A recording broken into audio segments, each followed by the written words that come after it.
para bapak dan ibu, saudara-saudari sekalian yang berbahagia. Topik kita pada pagi hari ini adalah maaf dan memaafkan.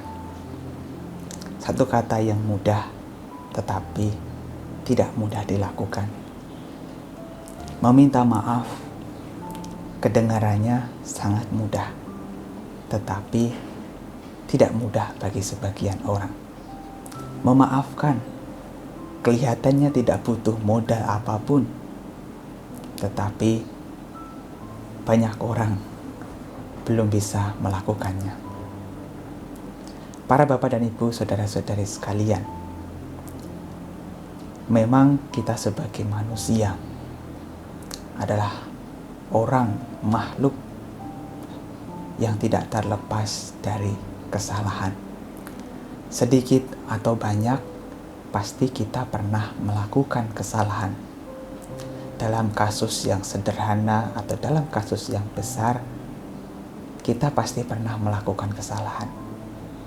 Mengingat semua orang adalah orang yang tidak luput dari kesalahan, pasti pernah melakukan kesalahan.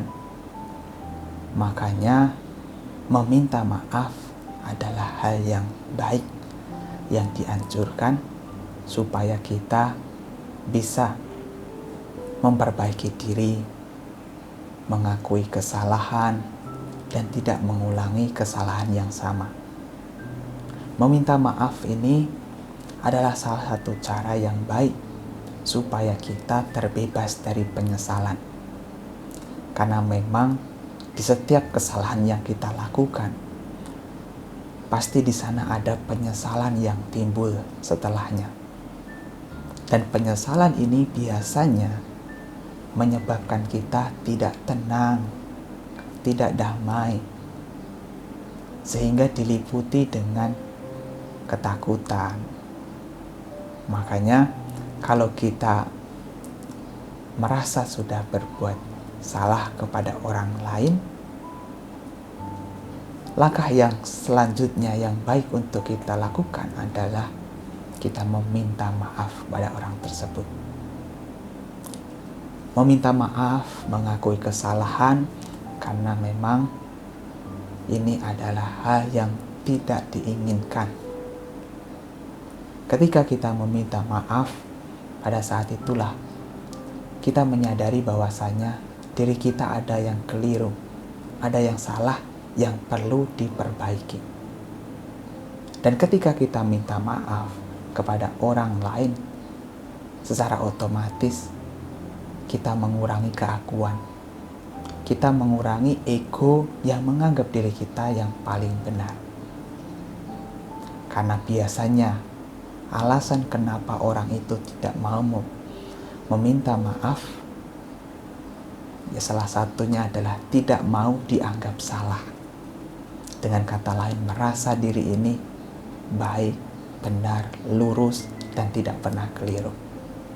Dan sebagai akibatnya apa? Kita merasa diri kita adalah orang yang lebih baik daripada orang lain. Kemudian diri kita adalah orang yang paling benar. Makanya kalau kita berani meminta maaf, pada saat itu kita berani menurunkan ego kita. Meminta maaf ini memang sederhana, tetapi butuh keberanian yang hebat. Karena banyak orang tidak berani meminta maaf ya karena takut nanti harga dirinya dijatuhkan, takut menerima omelan, cacian, menerima sanksi hukuman. Makanya orang yang mau meminta maaf adalah orang yang berani. Orang yang memiliki keberanian yang luar biasa. Tetapi keberanian yang baik, yang membuat dirinya nanti bisa terbebas dari penyesalan, bisa bergerak lebih maju untuk memperbaiki diri. Maka meminta maaf adalah hal yang baik ketika kita melakukan kesalahan.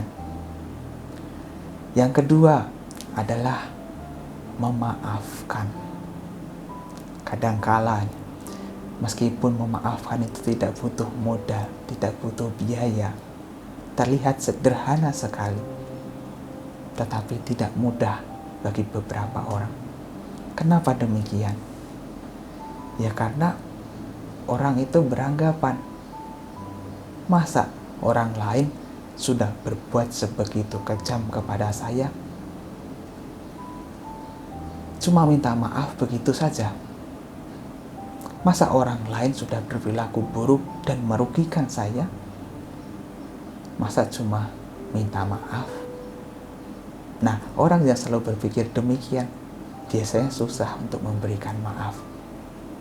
Meskipun kadang-kadang secara lisan, ya saya maafkan, tetapi secara hati masih mendongkol, masih belum rela.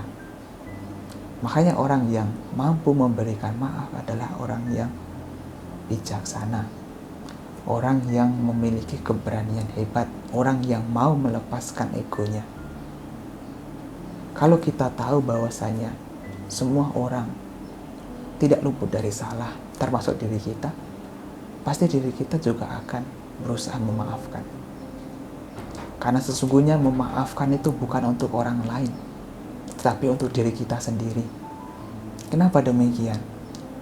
Karena ketika kita memaafkan, pada saat itu kita mengurangi yang namanya kebencian, mengurangi atau menurunkan ego, mengurangi dendam. Dan sifat-sifat yang tidak baik ini ada di dalam diri kita ketika kita tidak memaafkan orang lain. Ketika kita tidak mau memaafkan orang lain, kebencian berkembang.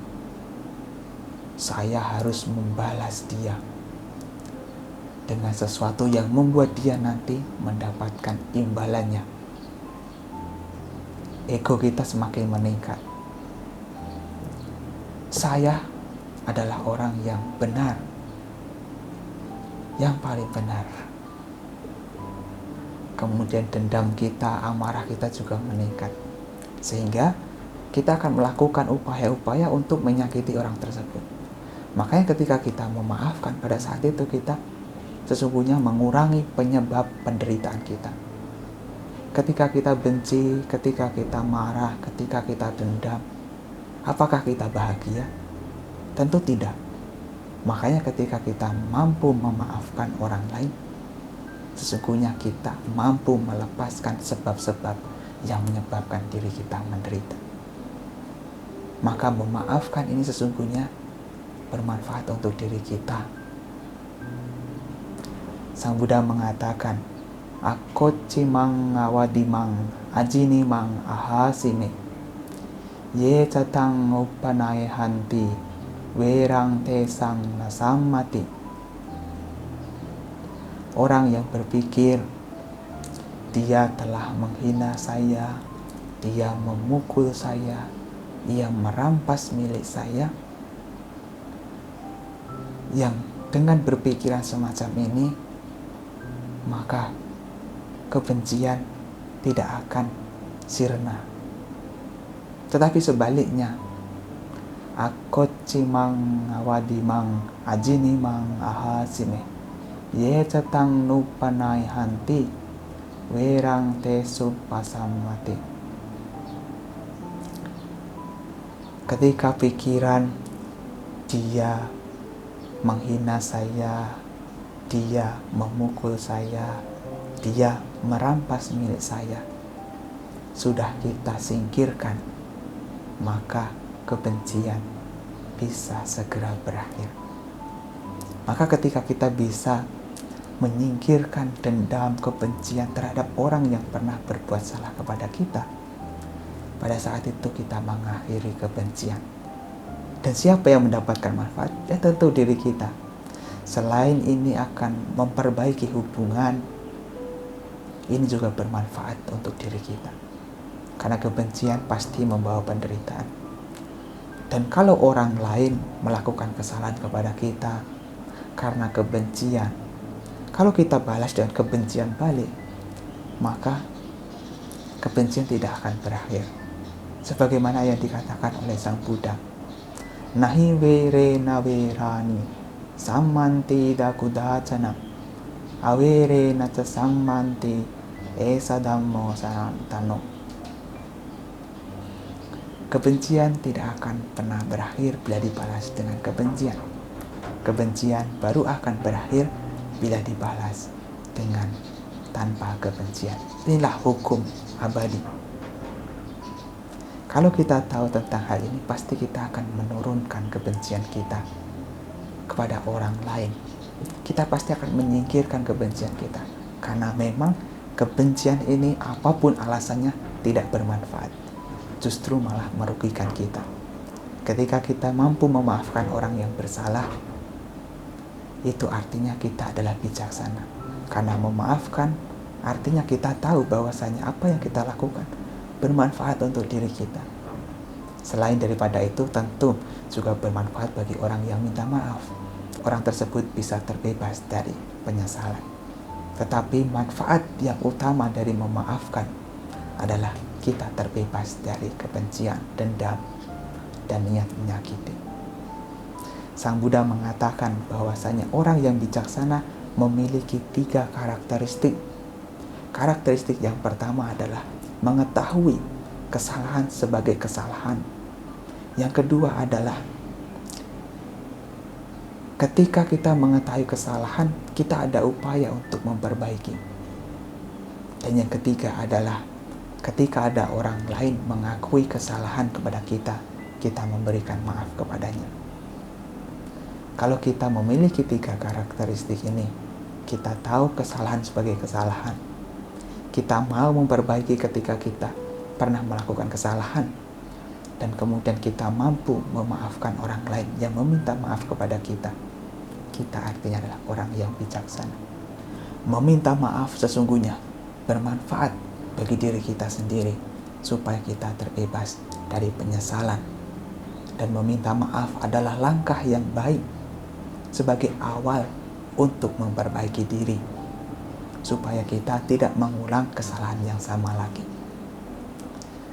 Dan ketika kita mampu memberikan maaf kepada orang lain, sesungguhnya itu juga bermanfaat untuk diri kita sendiri supaya kita terbebas dari kebencian, dendam, niat menyakiti. Makanya meminta maaf dan memaafkan adalah hal yang baik yang harus kita upayakan. Kalau kita pernah berbuat salah kepada orang lain, segeralah minta maaf. Kalau ada orang lain meminta maaf kepada kita, berikanlah maaf. Kalaupun orang lain melakukan kesalahan dan tidak meminta maaf kepada kita, tetap dalam hati maafkanlah. Karena tiada guna memendam benci, tiada guna memendam amarah, tiada guna memendam dendam. Maka dengan memaafkan dan meminta maaf, kita sesungguhnya mencintai diri kita sendiri dan juga menyayangi, mengasihi orang lain.